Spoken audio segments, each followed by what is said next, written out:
Ayoko nang balikan yung nakaraan, ate.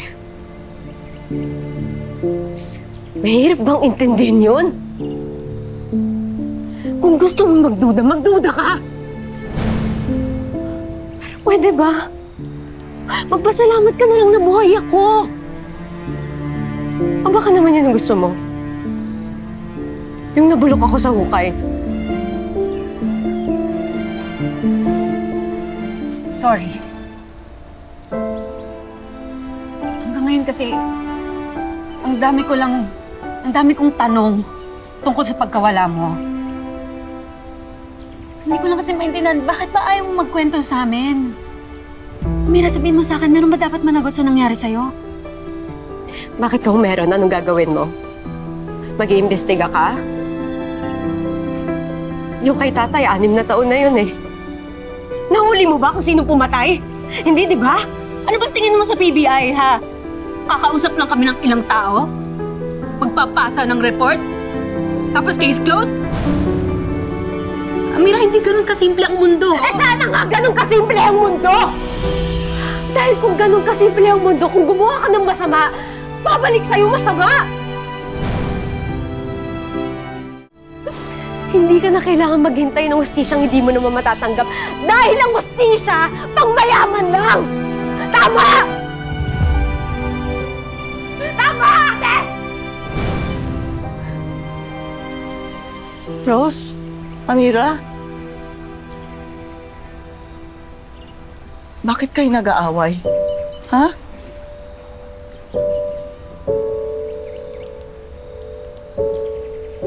Pareho kayo ng pinagdaanan.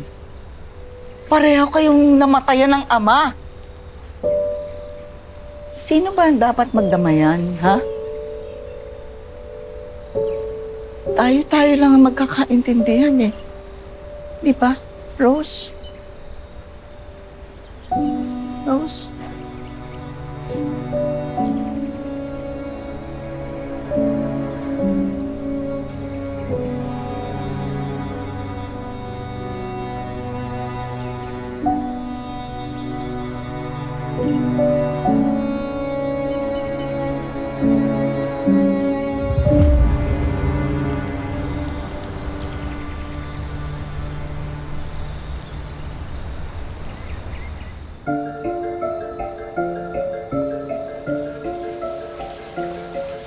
Aamin na ako sa inyo! Hindi naman ako sasaktan! Pinatuloy na ako ni Sarento rin. Patayin si Amira Lirio! Ano ba? Ako ako sa Presinto 1. Ilalabas lang nila ako kapag meron silang iuutos sa akin. Narinig ko na sina Sarento rin at ang mga kaibigan niya. Sila ang namumuno ng illegal na droga ni Echel. Yung nakakain na droga. Kapag pinatak mo sa mata mo. Tama na! Ayoko na pakawalan niya ako!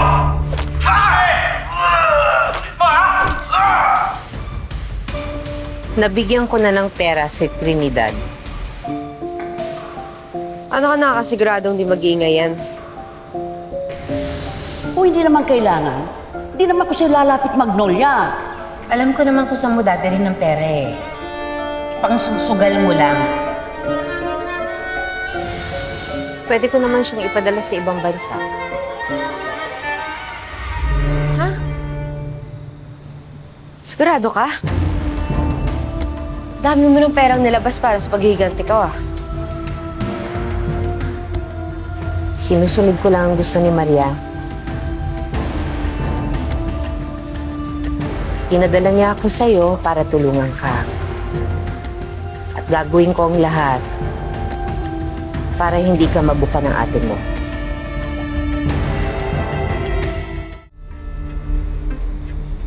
Pero bilib din talaga ako sa'yo, Amira.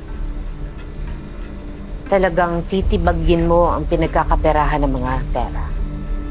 Biruin mong nakuha mo pang masulot ang investors ng pera. Tapos ngayon naman, balak mong sirain ang mga negosyo ng Crazy Five. Pag nawalan sila ng pera at kapangyarihan, kaaway-away mga yan. Maglalaglagan at malalaman ko kung sino pumatay sa tatay ko.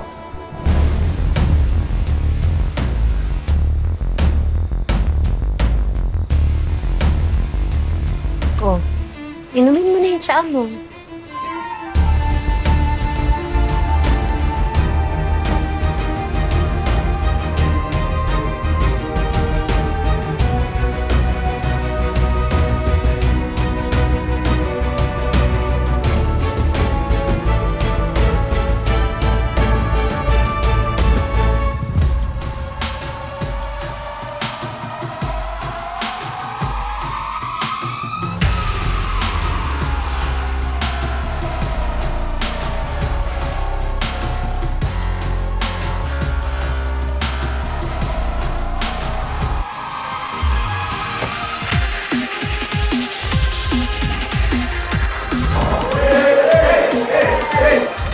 Sino Sargento rin at ang mga kaibigan niya, sila ang namumuno ng illegal na droga na HL. Yung nakakain na droga kapag pinatak mo sa mata mo.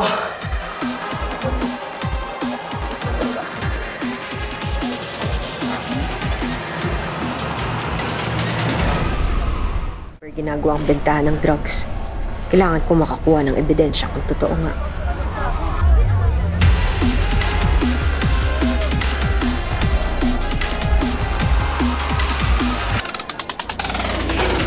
Hi, miss.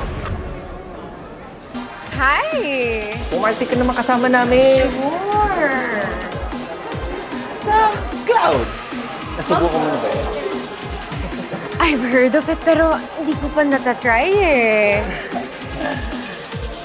Iba to. Alam mo ba? Isang patak lang sa mata.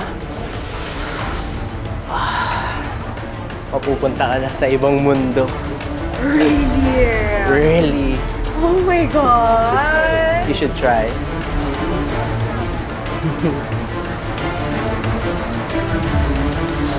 Sa tingin mo wala akong ginagawa? Baka nga mas magiging masaya ka pa kung yung Amirang yun na lang yung maging anak nyo. La, alis muna ako ha. Meron kasing nag-tip tungkol dun sa bentahan ng illegal drugs. PBI, walang kikilos! Yung nakita ko kanina, parang kamukha mo. Nasumal ka din? Dun sa club na ni-raid. Talagang kamukha ako? I told you na hindi safe yung side business ninyo nila, Oliver. Sis, can you calm down? Natatakot na ako sa'yo, ha? You better make sure na maayos na yung racket na yan kung hindi ako mismo yung magpapasira niyan. Anong ipapasara mo, Portia?